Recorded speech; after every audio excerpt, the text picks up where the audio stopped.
നമസ്കാരം. മലയാളി വാർത്തയിലേക്ക് സ്വാഗതം. ദുബായ് കരാമയിൽ താമസിച്ചെന്ന തിരുവനന്തപുരം ബോണക്കാട് സ്വദേശിനി ആനിമോൾ ഗിൽഡയെ ആൺസുഹൃത്ത് കുത്തിക്കൊലപ്പെടുത്തിയ വാർത്ത അക്ഷരാർത്ഥത്തിൽ നടക്കുന്നതായിരുന്നു.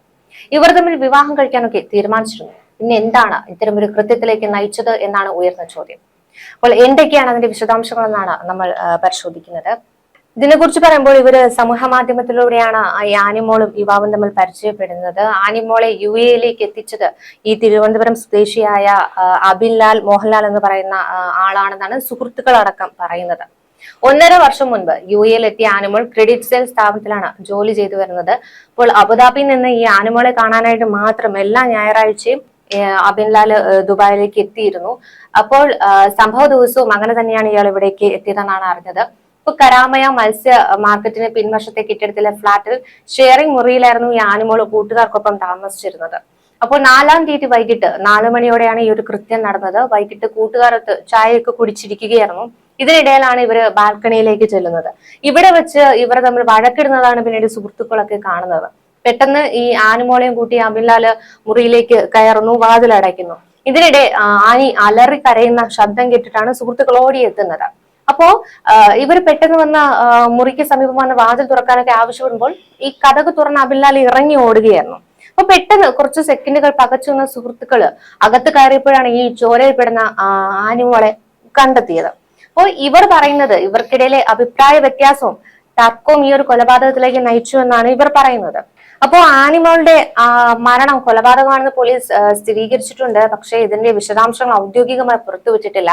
ഈ ഒരു സംഭവശേഷം ഇന്ത്യയിലേക്ക് രക്ഷപ്പെടാൻ ശ്രമിച്ച ഇയാളെ ദുബായ് രാജ്യാന്തര വിമാനത്താവളത്തിൽ വെച്ചാണ് നിർമ്മിത ബുദ്ധിയിൽ പ്രവർത്തിക്കുന്ന ക്യാമറ ഉപയോഗിച്ച് തിരിച്ചറിഞ്ഞതും പോലീസ് അറസ്റ്റ് ചെയ്തത്. അതായത് ഇവിടെ ഏറ്റവും നിർണായകമായത് ഈ ഒരു സംഭവം നടക്കുന്ന സമയത്ത് അവിടെ കുറച്ചുപേർ ഉണ്ടായിരുന്നു. അപ്പൊ അവര് ഒരു ദൃക്സാക്ഷി എന്ന് പറയത്തക്ക രീതിയിൽ ആളുകൾ ഉള്ളത് കൊണ്ട് മാത്രം പ്രതിയെ പിടികൂടാൻ പറ്റി. അതുകൊണ്ട് പ്രതിയെ പിടികൂടുന്നതിൽ വലിയ ബുദ്ധിമുട്ടൊന്നും വെല്ലുവിളിയൊന്നും നേരിടേണ്ടി വന്നില്ല. ഈ സുഹൃത്തുക്കൾ തന്നെ ഇയാളുടെ അബിൻലാലിന്റെ ഫോട്ടോ പോലീസിന് കൈമാറുന്നു. അപ്പൊ ഈ ഫോട്ടോ വെച്ചുള്ള ഒരു അന്വേഷണത്തിലാണ് പ്രതിയെ വേഗം തന്നെ പിടികൂടാൻ സാധിച്ചത്. മാത്രമല്ല ഇയാളെ ചോദ്യം ചെയ്തിട്ടുണ്ട്. കൂടുതൽ വിവരങ്ങളൊന്നും, അതായത് ചോദ്യം ചെയ്യലുമായി ബന്ധപ്പെട്ടുള്ള കൂടുതൽ വിവരങ്ങളൊന്നും പുറത്തുവിട്ടിട്ടില്ല. ശരിക്കും ഈ പെൺകുട്ടിയുടെ അമ്മ കൊല്ലം കൊട്ടാരക്കരയിലെ വാടക വീട്ടിൽ താമസിക്കുന്ന അമ്മ ഗിൽഡയുമായി ആനിമോളുടെ അച്ഛൻ വർഷങ്ങൾക്ക് മുൻപേ ബന്ധം വേർപെടുത്തിയതാണ്. അപ്പോൾ അച്ഛനും അമ്മയും വേർപെട്ട് ജീവിക്കുകയാണ്. അപ്പോൾ ദുബായിലെ ഒരു സ്വകാര്യ ഫിനാൻഷ്യൽ കമ്പനിയിൽ ക്രെഡിറ്റ് കാർഡ് വിഭാഗത്തിലായിരുന്നു ആനിമോള് ജോലി നോക്കിക്കൊണ്ടിരുന്നത്. അപ്പോൾ നമുക്കറിയാം പ്രവാസികളെ സംബന്ധിച്ച് അവരെന്തൊക്കെ സ്വപ്നങ്ങളോടെയാണ് ഒരു ജീവിതം ഒരു കരപിടിക്കുന്ന ലക്ഷ്യത്തോടെ അവർ ഇവിടെ ഏറ്റവും പ്രധാനപ്പെട്ട ഒരു കാര്യം, ഈ ആനിമോളെ ദുബായിലേക്ക് കൊണ്ടുപോയത് തന്നെ ഇയാളാണ്, അതായത് അബിൻലാലാണ് കൊണ്ടുപോയത് എന്നാണ് വേണ്ടപ്പെട്ടവർ പറയുന്നതിൽ നിന്നും നമുക്ക് മനസ്സിലാക്കാൻ സാധിക്കുന്നത്. അപ്പോൾ അത്തരത്തിൽ ആനിമോളെ ദുബായിലേക്ക് കൊണ്ടുപോകുന്നു, ഒരു കരയ്ക്ക് എത്തിക്കാൻ നോക്കുന്നു. അതേ കൈകൾ കൊണ്ട് തന്നെ ആനിമോളെ കൊലപ്പെടുത്തിയിരിക്കുന്നു. അപ്പൊ അതേ കൈ തന്നെ ആനിമോളുടെ കാലനായി അന്ന് മാറിയിരിക്കുന്നു.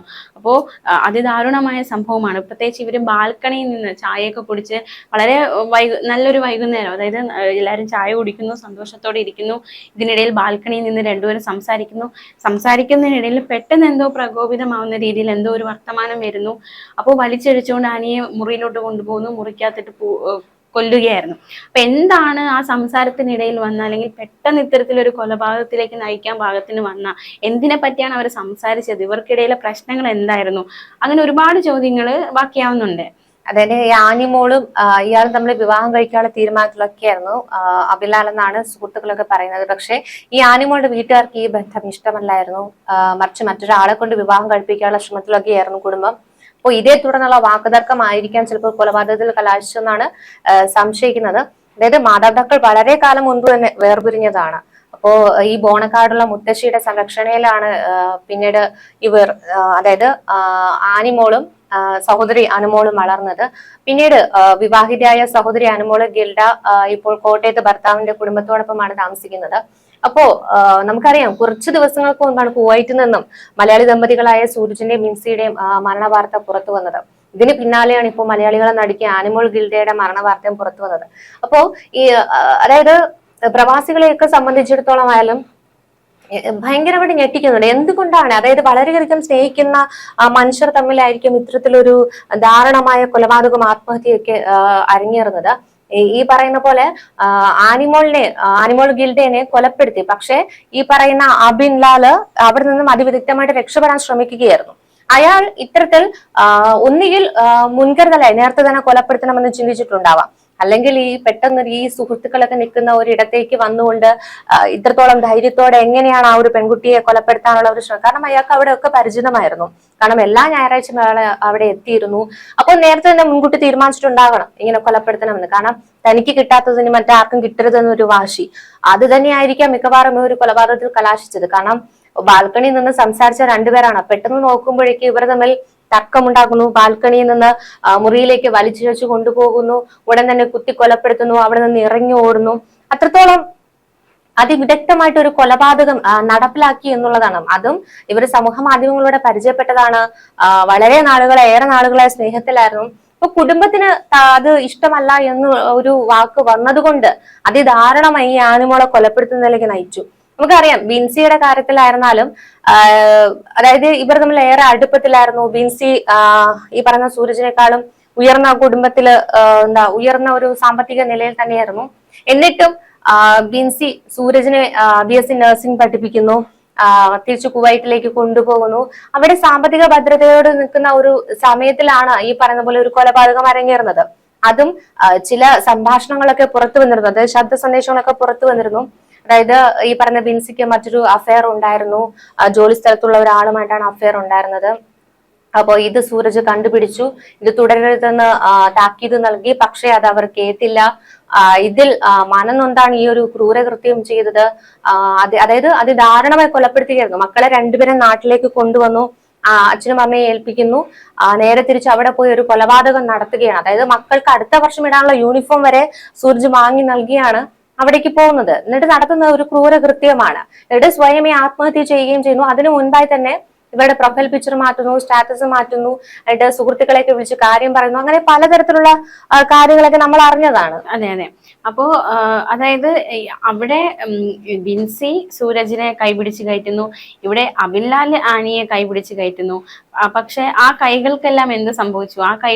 ആ കൈകൾ പിടിച്ചുയർത്തിയ കൈകൾ തന്നെ പിന്നീട് കൊലപ്പെടുത്തുന്ന അല്ലെങ്കിൽ ഒരു കാലന്റെ കൈയായി മാറുന്ന ഒരു കാഴ്ചയാണ് ഈ രണ്ട് സംഭവങ്ങളും കാണുവാൻ സാധിക്കുന്നത്. അപ്പോൾ തുടരെ തുടരെ ഉണ്ടായ ഈ സംഭവങ്ങൾ അക്ഷരാർത്ഥത്തിൽ പ്രവാസി മലയാളികളെ ഒന്നടങ്കം നടുക്കിയിരിക്കുകയാണ്. അപ്പോൾ ഈ ആനിയുടെ കാര്യത്തിലേക്ക് വരികയാണെങ്കിൽ തീർച്ചയായിട്ടും ആ മാതാപിതാക്കൾ, അതായത് അവർ വേർപിരിഞ്ഞ് താമസിക്കുന്നവരാണെങ്കിൽ പോലും മകളുടെ ആ വിയോഗം അവർക്ക് എങ്ങനെ താങ്ങാനാകും എന്നത് ഒരു ചോദ്യം തന്നെയാണ്.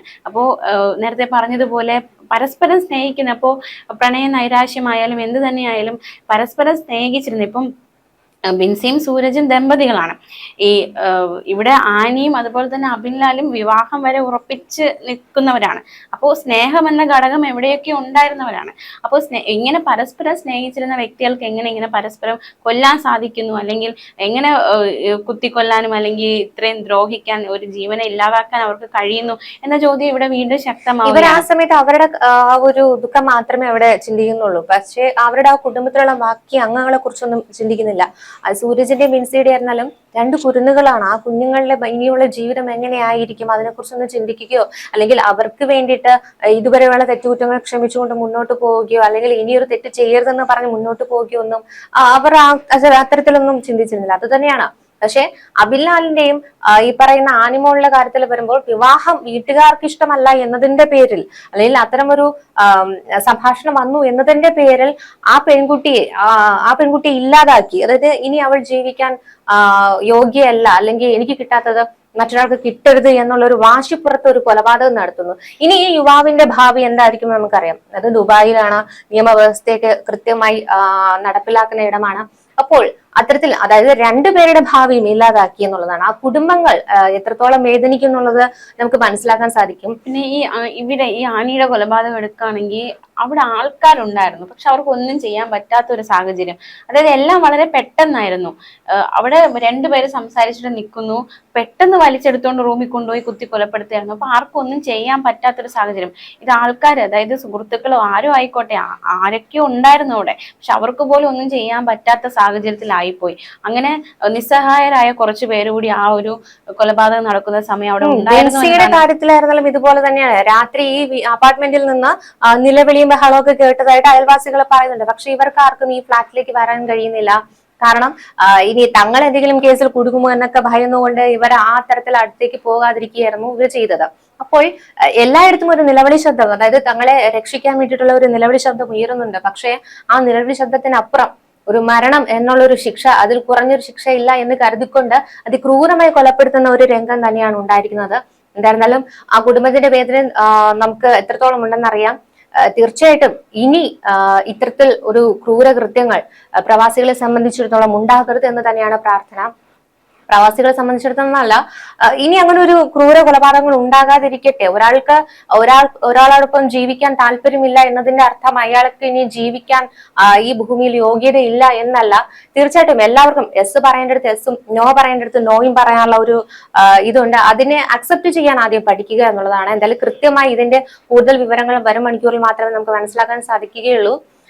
ആ സമയത്ത് നമുക്ക് കൃത്യമായി എന്താണെന്ന് നോക്കാം.